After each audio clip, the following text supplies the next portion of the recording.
Assalamu alaikum everyone, welcome to Seriously Arabic, where we learn a bit about Quran and its grammar. We're continuing with fragments and we'll start by the huruf today, which is a word that makes no sense on its own. We learned that ism have 4 properties. Huruf, they don't have properties, they have jobs, and their job is to overpower the word after them as a sign of their superiority. Now in Arabic, there are 2 kinds of ism that will be in the state of jar. One of them is the mudaf ilay, which we have learned already, and the other one is one that we are going to discuss today. So these are the huruful jara, or you can say huruful jarri. These are prepositions or particles that give the word after them a jar, meaning that they put them in the state of jar, whether that is by giving them kasra or giving them i'rab bil huruf that we discussed in the first or second session. The word that is affected is then called majrur. So you have a jar, not jar, jar with the alif. You have a jar and then you have a majrur, and together they make the jar and majrur pair. Now a note is that the majrur, it means a word that is in a state of jar, but it is also the victim of the huruf al-jar, which is also obviously in the state of jar itself.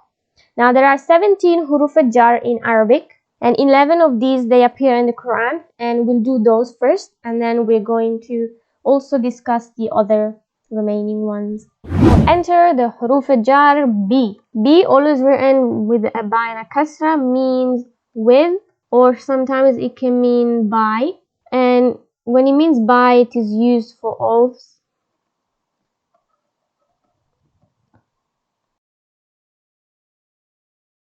So an example of this huruf is action is bil qalam. Qalam has a kasra because of the huruf al-jar. So B is the jar and then qalam is the majrur. This means with the pen. Next one, number 2 is ta. This is only used for oath, which means I swear by. This is used for oath when calling on Allah,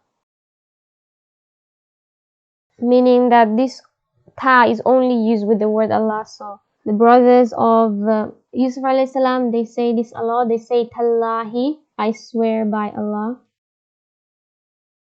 Next one, number 3 is ka, which means like. And this ka is different than the attached pronoun ka, because the attached pronoun ka, it appears at the end of a word, whereas this one comes at the beginning and makes a majrur. An example of this particle in action is in the sentence, in the phrase kanur, which means like the light. Number 4, we have li, which means for. It can mean towards, it can mean to as well. This one can also indicate possession. So for example, if someone says lahu kitabun, that would mean that would literally, you can translate it as for him is a book, but what that means is that he has a book, he owns a book. So when lam is attached to an ism, it gets a kasra, but when attached to pronouns, it gets a fatha, with the exception of li, the ya mutakallim, the ya for I or my. That one you use a kasra, otherwise it's all a fatha. So you would say la, lahuma, lahum, laha, lahuma, lahunna. An example of li being in practice is alhamdu lillahi. This lam is huruf al-jar, and then the word Allah is its majrur.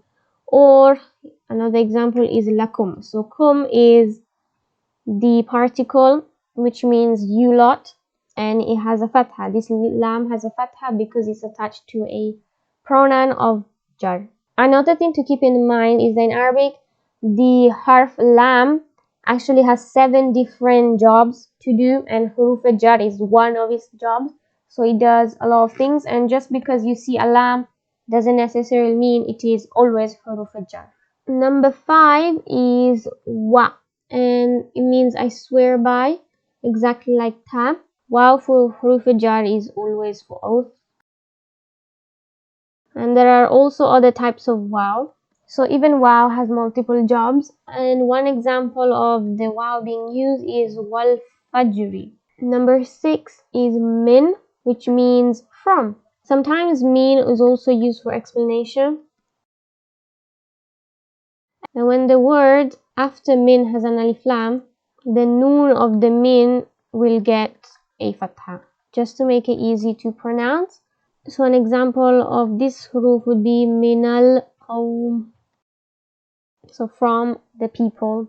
Number 7 is the harf fi, which means in, and it can also mean regarding something.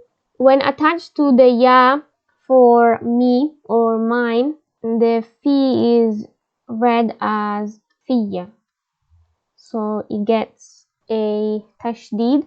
So an example of this is fil masjidi. Number 8 is the particle an, which means about. It can also mean regarding, it can also mean from, it can also mean on behalf of. Now when an comes before alif lam, it gets a kasra, again for easier pronunciation. So you'd say anil masjid, for example. So an example of this is an ashabil jahim.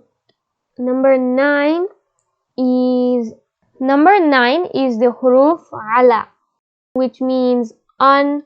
It can mean upon. It can also mean in spite of, and it becomes alayhi. So you read it as alayhi when attached to the he or any other particle. So you say alayhi, alaykum, but you say alayya with a tashdid when it is attached to the ya. An example of this is alal arsh. Ala huruf jar and arsh is the majrur. Number 10 is hatta. Hatta also has multiple jobs in Arabic, and as a huruf jar, its job is to give the meaning of until and till. And one of the examples for this is hatta matla'il fajr. Number 11, we have the particle ila, which means to, towards. Similar to ala, you pronounce ilay. You say ilay when attached to pronouns, but you say ilayya when it is attached to the ya of huruf jar. And an example of this is ilayhi raji'un.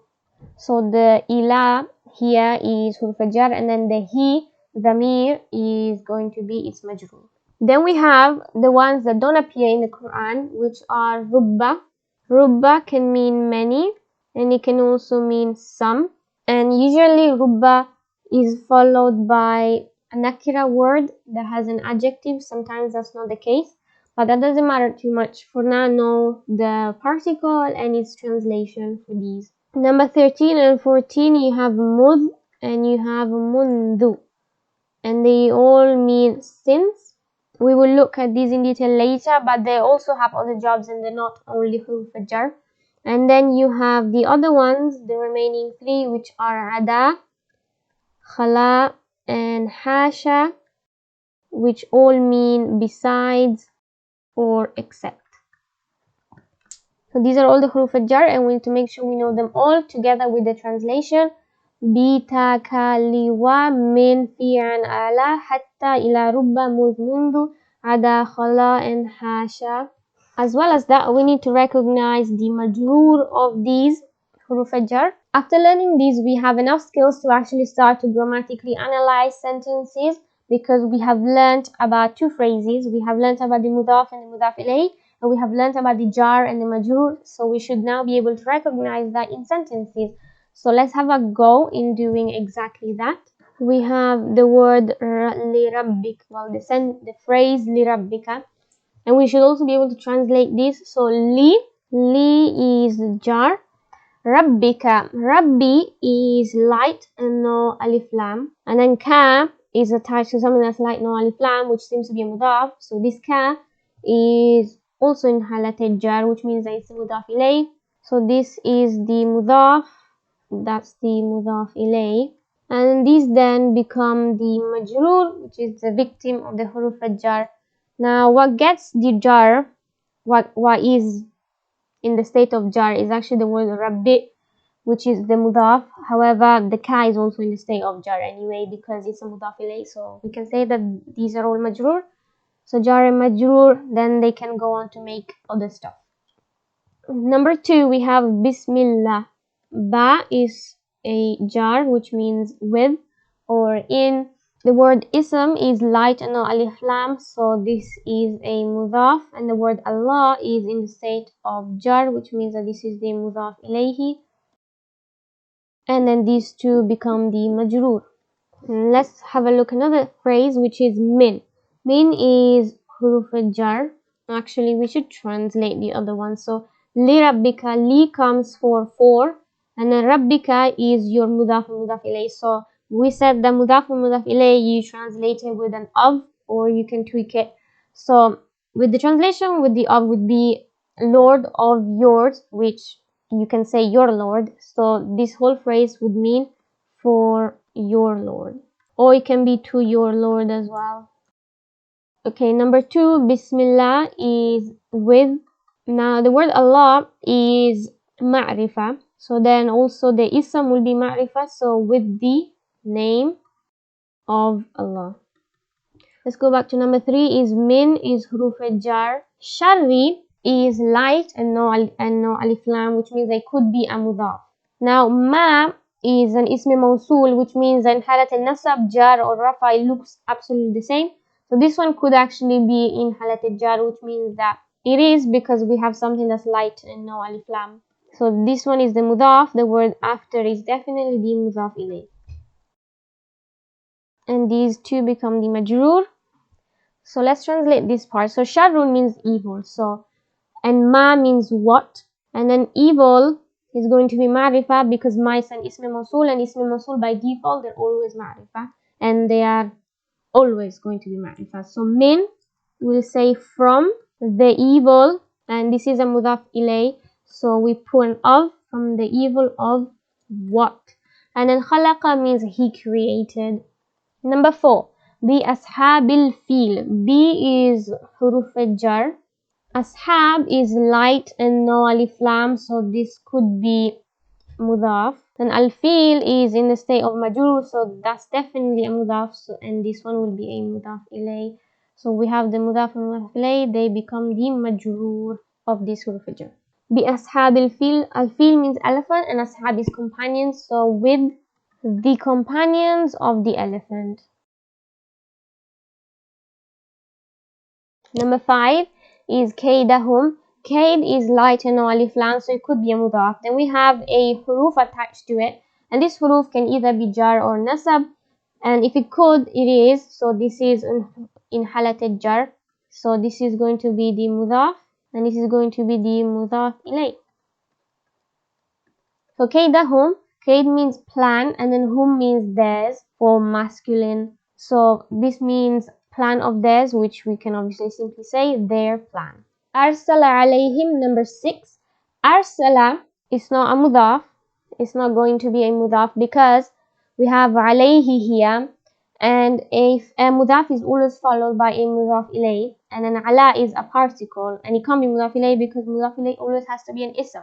So this is not a mudaf, and this is obviously not a huruf jar. So arsala will leave it alone. So alayhim, alay is a huruf jar, which means that the word after is going to be a majroor. Let's translate this. Arsala means to send down, and then alayhim is upon, and then him means them. So he sent alayhim on them. And that concludes it for today, and after this session things will get a lot easier, so I'll see you all later. Assalamu alaikum. Cambierà con l'amore riuscirò a spegnere il male che c'è qui.